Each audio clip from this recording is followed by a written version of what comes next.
በስመ አብ ወወልድ ወመንፈስ ቅዱስ አሐዱ አምላክ አሜን። ጤና ይስጥልኝ ሁላችሁም በያላችሁበት የሰላም እግዚአብሔር ከሁላችሁ ጋር ይደር። ይህ የኦርቶዶክስ ፕሪስት ቻናል የሚለውን በቲክቶክ ነው። እኔ ደግሞ ቀሲስ ብሩህ ተስፋ ስዩም እባላለሁኝ። የኦርቶዶክስ ካህን ነኝ። በዛም ደግሞ የፋይናንስ ባለሙያ ነኝ። ዛሬ ላቀርብላችሁ የፈለግኩት ነገር ትንሽ ረዘም ያለ ቪዲዮ ነው። በደንብ እንድትከታተሉ ሼር፣ ኮፒ ሊንክ አድርጋችሁ ለሚደርሱ ለሁሉም ክርስቲያኖች እንዲደርስ። ምክንያቱም እኛ እናልፋለን፣ ትውልድ ግን ይተካል። ስለዚህ ስርዓተ ቤተክርስቲያናችን የተፋለሱ 10 ዋና ነገሮቻችንን እንዴት እናስተካክል የሚለውን አነሳለሁ። አብራችሁን ቆዩ። 10ሩ እነዚህ ናቸው። አንደኛው የአምስቱ ወይም ደግሞ የአራቱ ልዑካን ወይም ደግሞ የስራ መደብ የአባላት ቤተክርስቲያን የምንላቸው አራቱ ጳጳሳት፣ ቀሳውስት፣ ዲያቆናትና ምዕመናን ምንድን ነው የስራ ድርሻቸው የሚለውን እናያለን። ሁለተኛው ስለ ጾም እናያለን፣ የተፋለሰውን ስርዓታችን። ሶስተኛው ቅዳሴ ነው፣ የቅዳሴ ስርዓት ነው። አራተኛው የበዓለ ንግስ ስርዓታችን ነው። አምስተኛው ጥምቀት ነው። ስድስተኛው ዕጣን ወይም ደግሞ የማዕጠንት ስርዓታችን ነው። ሰባተኛው ቅባ ቅዱስ ነው። ስምንተኛው የአልባሳት ስርዓታችን ነው፣ ሁሉም በደረጃው እንዲለብስ። ዘጠነኛው የአስራት በኩራት ነው። አስረኛውና የመጨረሻው ደግሞ የቤተክርስቲያን አስተዳደር ከህዝቡ ጋር ያለውን ግንኙነት እናያለን። አብራችሁን ቆዩ። መልካም ቆይታ ይሆናል። አጥር አድርገዋለሁ። የመጀመሪያው የአራቱ የአባላተ ቤተክርስቲያን ወይም ደግሞ አራት ወይም አምስት ስናደርገው ሴቶችና ወንዶች ብለን ከቆጠር ነው። ስለዚህ አምስቱ አባላተ ቤተክርስቲያን የሚባሉት ውድ ተመልካቾች ጳጳሳት ናቸው የመጀመሪያዎቹ። ሁለተኛው ቀሳውስት ናቸው። ሶስተኛው ዲያቆናት፣ አራተኛው ደግሞ ወንዶች፣ ከዛ ሴቶች ብለን እንከፍለዋለን። የትኛው ነው ስራችን ከተባለ የመጀመሪያው ጳጳሳት ናቸው። ጳጳሳቱ ያው እንደምታውቁት ስራቸው መባረክ ብቻ ነው። መባረክ አለባቸው። በረከት ያሳድራሉ ነው፣ ይሾማሉ ነው። ስለዚህ ሲመት ክህነት የሚያሳድሩ በረከት የሚያሳድሩ ስለሆኑ ስራቸው ይሄ ብቻ ነው። ቤተክርስቲያን አስቤዛቸውን ትመድባለች እንጂ ገንዘብ አትከፍልም። አሁን ግን ከገንዘብ ጋር ነው የተያዘ ህይወታቸው ይታቻል።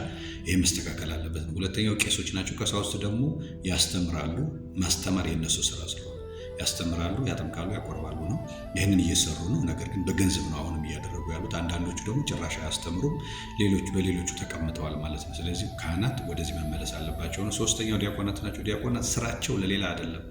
የተፈጠሩት ወይም ደግሞ ሲመቱ የመጣው በእነ እስጢፋኖስ በኩል በህዝቡ በኩል ያለውን በህዝቡ ውስጥ ያለውን መረጃ እንዲሰበስቡና ለቄሱና ለጳጳሱ እንዲያቀርቡ ነው። ይህንን እያደረጉ አይደለም። ስለዚህ ስራችሁ ዲያቆናት በዚሁ አጋጣሚ መስበክ አይደለም። መስበክ ወይም ማነው ወንጌል መስበክ የእናንተ ስራ አይደለም፣ የቀሳውስት ነው። እናንተ ግን እርዱ፣ መርዳዳት ነው ያለባችሁ ማለት ነው። ከዚህ ወጥታችሁ ስራችሁን እንድትሰሩ ነው። አራተኛው ምዕመናን ወንዶች ናቸው። እነሱ ደግሞ ምዕመናን ወንዶችም ሴቶችም አንድ ላይ እናደርገውና ምዕመናን በአጠቃላይ መማር መጠየቅ ነው ስራችሁ። ከዚህ ውጭ ወደ ማስተማሩ ወደ መመስከሩ አትሄዱም ማለት ነው። እና ይሄ ነው ስርዓቱ። ይሄ አምስቱ ልዑካን ወይም ደግሞ አምስቱ አባላተ ክርስቲያን ይሄ ነው። ሁለተኛው ጾም ነው። ጾምን በሚመለከት አጠር ላድርገውና የአብይ ጾም ያው ሰዓቱ ተገድቧል። በአብይ ጾም ጊዜ በ12 ሰዓት የመጀመሪያውን ሳምንት እንጾማለን። 30ውን ቀን ደግሞ እስከ 11 እንጾማለን። ሕማማትን እስከ 1 ሰዓት ማታ እንጾማለን ማለት ነው። ይሄ ስርዓት ነው፣ ይጠበቅ።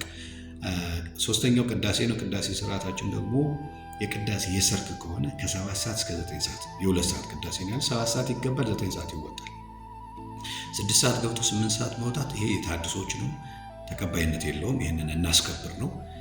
የነግ ቅዳሴ ከሆነ ደግሞ የጠዋት ቅዳሴ ቅዳሜም እሑድም ሲሆን ጠዋት 12 ሰዓት ይገባል፣ 2 ሰዓት ድረስ ይቀደሳል ማለት ነው። የ2 ሰዓት ቅዳሴ ነው ያለው። የ3 ሰዓት ማለት ነው ቆይታ 12 ሰዓት እስከ 1 ሰዓት፣ ከ1 ሰዓት እስከ 2 ሰዓት የ2 ሰዓት ቆይታ እናደርጋለን ማለት ነው። ቅዳሴው በዚህ መልኩ ይስተካከላል። አራተኛው የንግስ ስርዓታችን ነው። ታቦታት መለመኛ አድርገናቸዋል። የሚስተካከሉት እንዴት ነው ካለን በአብይ ጾም ያው ንግስ የለም እንደሚታወቀው፣ ገዳመ ቆሮንቶስ ስለሆነ ያለ ነው። እንደ ክርስቶስ ንግስ የሚባል ነገር የለም። ጾመ ድጓ ነው የሚቆመው። ስለዚህ በሌሎቹ አጽዋማትና በዓላት ደግሞ የሰርክ ከሆነ ቅዳሴው ያው 7 ሰዓት ድረስ ስለሆነ 5 ሰዓት ታቦታት ወጥተው እስከ 7 ሰዓት ድረስ ይቆያል። 7 ሰዓት ቅዳሴ ነው እስከ 9 ሰዓት። የጠዋት ከሆነ የንግ ከሆነ ደግሞ እስከ 2 ሰዓት ቅዳሴው ያልቃል። ከ2 ሰዓት እስከ 4 ሰዓት ብቻ መጠናቀቅ አለበት ማለት ነው። ይሄ ነው የንግስ ስርዓታችን። ጥምቀትን በሚመለከት እንግዲህ በቤተክርስቲያናችን ስርዓት ከመሬት የወጣ የፈለቀ ጸበል ነው የምንጠቀመው። ካልተገኘ ደግሞ ውሃው ተሰብስቦ ጸሎት ይደረግበታል ማለት ነው። ነገር ግን ገድልና ድርሳን መነበብ አለበት። አናጎስጢስ ስራችሁ አንባቢዎቹ እዚህ ላይ ተመድበው ማንበብ አለባቸው ማለት ነው። ቄሱ ደግሞ መስቀሉን ይዞ ውሃውን እያፈሰሰ ከስር ተጠማቂዎቹ በተለይ ሴቶቹ እንዲህ ጡታችሁን ከአካላችሁ እንዳይታይ ቁጭ ብላችሁ በርከክ ብላችሁ ግንባራችሁን ታስነካላችሁ፣ ታስመጣላችሁ። ወንዶችም እንደዛው ትጠመቃላችሁ ማለት ነው። ቀሳውስት ግን ቀሳውስት ብቻ ነው የሚያጠምቁት፣ መስቀል ይዘው ያጠምቃሉ ማለት ነው። ከሰኞ እስከ አርብ ባለው 9 ሰዓት ነው ጸበል የምንጠመቀው ውለን ማለት ነው ጾመን። ቅዳሜና እሑድ ደግሞ ከሆነ ጠዋት 3 ሰዓት ላይ ከቅዳሴ በኋላ እንጠመቃለን ማለት ነው። ይሄ ነው ስርዓቱ። ከዚህ ውጭ ያለው ተቀባይነት የለውም ነው። ማዕጠንትን በሚመለከት ሁለት አይነት ማዕጠንት ነው ያለው። በቅዳሴ ጊዜ የሚታጠን ማዕጠንትና ለድውያን የሚታጠን ተብሎ ይከፈላል። የድውያን የቅዳሴው ለምእመናን ማዕጠንት ይዛችሁ የምታጥኑ በጣም ክልክል ነው፣ ፈጽሞ የተከለከለ ነው፣ አታድርጉ። ለእግዚአብሔር ብቻ ነው የሚሰዋው ዕጣኑ ማለት ነው። ለምእመናን ግን በሚታመሙ ጊዜ ጸሎት ተደርጎ ማዕጠንት ይታጠንላቸዋል። በሽተኞቹ ተሰብስበው በመካከላቸው ይታጠናል ማለት ነው። ከዚህ ውጭ ግን ማዕጠንት ይዛችሁ በቅዳሴ ጊዜ ሰውን የምታጥኑ ሰዎች ክልክል ነው። ይሄ ያልነበረ ስርዓት ስለሆነ ተመለሱ ነው። ሰው ሲሞት ይታጠናል፣ ያው አስከሬኑ ይታጠናል። ምዕመናን ግን በምህላ ጊዜ ቢሰበሰቡ በመካከላቸው ለእግዚአብሔር እየታጠነ ሽታው ሊሸታቸው ይችላል እንጂ ወደ ምዕመናን አይታጠንም፣ ነውር ነው ለማለት ነው። 7ኛው ቅባ ቅዱስ ነው። ቅባ ቅዱስ የሚቀባው ካህን ይቀባል፣ ለበሽተኞች ነው፣ ጸሎት ተደርጎ ይደረጋል ማለት ነው። እንዲሁ ግን ለበረከት የምንቀባውን ቅባት በቤተክርስቲያን ተቀድሶበት ካህናት ቤት ሊቀመጥ ይችላል። በመጠኑ ሳይበዛ በጥንቃቄ ግን ይቀመጣል። የምንቀባው ያው ወንዶች ከሆነ ለበረከት እዚህ ግንባራችን ላይ እዚህ ጉሮሯችን ላይ የአዳም ምልክት ስለሆነና 2 እጃችን ይቀባሉ። ሴቶቹ ግን ግንባራቸውና 2 እጃቸውን ይሄ አይቀባም ማለት ነው። ይሄ ስርዓት ነው።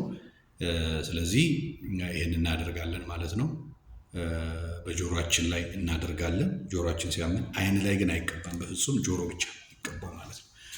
ወደ አልባሳቱ ፕሮግራም እንሄድ። ወደ አልባሳቱ ስርዓታችን እንሄድ። አልባሳትን በሚመለከት የተወደዳችሁ ምዕመናን፣ ጳጳሳት ያው የሚለብሱት ፈረጅያ ነው፣ ቀሚስ የምታውቁት የሰፊው ቀሚስ ከጳጳሳት ውጭ አይለበስም። ሞጣይት ደግሞ ከላይ ረዥሙ ነገር የሚደረገው ለጳጳሳት ብቻ። ቆሞሳት፣ ቀሳውስት አታደርጉም፣ በጣም ክልክል ነው። አይል ተደረገም አልቆየም። ስለዚህ ፎጣም ራሱ ጥቁሩ ፎጣ የጳጳሳት መነኮሳት ማድረግ አትችሉም። ቄስ ያው ሱሪና ኮት ያደርጋል፣ ነጠላ ያደርጋል፣ ቀሚስም ሊያደርግ ይችላል። ያው የክርስቶስ ስለሆነ የእሱ ምሳሌ ነው፣ ሐዋርያ ስለሆነ ማለት ነው። ቆብ ግን አይደረግም። ለቀሳውስት ቆብ አይደረግም። መነኩሴ ቆብና ወይባ ቢጫ ፎጣ ያደርጋሉ፣ ጥቁር ፎጣ አያደርጉም መነኮሳት ማለት ነው። ዲያቆናት ሸሚዝና ሱሪ ያደርጋሉ፣ ጂንስ ምናምን አይደረግም። ጨርቅ ሱሪ ነው የሚደረገው። ነጠላ ግን ማድረግ አለባቸው፣ መለያቸው ስለሆነ ዲያቆናት። መዘምራን ወይም ደግሞ ሊቃውንቱ መዘምራን ማህሌታውያን ሻሽ ይጠመጥማሉ፣ ነጠላ ያደርጋሉ።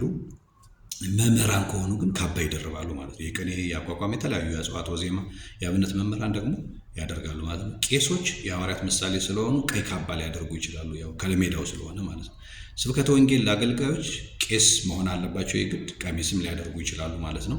ደብረ አስተዳዳሪዎች መነኩሴ ቄስ ከሆነ የቆሞስ ቆብ ያደርጋል። አስተዳዳሪ ቄስ ከሆነ ደግሞ መጠምጠሚያ ሻሽ አድርጎ ካባ ያደርጋል ማለት ነው። ሞጣይት ለጳጳሳት ብቻ ነው። አስራት በኩራትን በሚመለከት 1/3 ከ3 ይከፈላል። ለመምህረ ንስሐችሁ መስጠት ትችላላችሁ፣ ግን ታማኝ ካልሆኑ ራሳችሁ አከፋፍላችሁ 1/3 ለቤተ ክርስቲያን፣ 1/3 ለካህኑ፣ 1/3 ለነዳያን መስጠት ይቻላል ማለት ነው። የቤተ ክህነት አስተዳደርን 10ኛው 9ኛው አስራት በኩራትም 10ኛው የቤተ ክህነትን አስተዳደር ለመግለጽ 18 መምሪያዎች አሉ። ጠቅላይ ቤተ ሀገረ ስብከት 60፣ በሀገር ውስጥ 30፣ በውጭ አላችሁ። ለምዕመናን ቅርብ መሆን አለብን ማለት ነው። ክፍለ ከተሞቹ ማጥቢያዎቹም እንደዚያው። ምዕመናን ደግሞ ግዴታችንን እንወጣ ለማለት ነው። 10ሩ እነዚህ ናቸው። ይህንን እናስጠብቅ ለማለት ነው። ሰላም እግዚአብሔር ከሁላችን ጋር ይሁን። አመሰግናለሁ። አጋሩት፣ ስርዓታችን እናስጠብቅ። ማንም ሊጠብቅልን አይችልም ለማለት ነው። እናስተላልፋለን። መልካም ጊዜ ይሆንላችሁ። አጋሩት።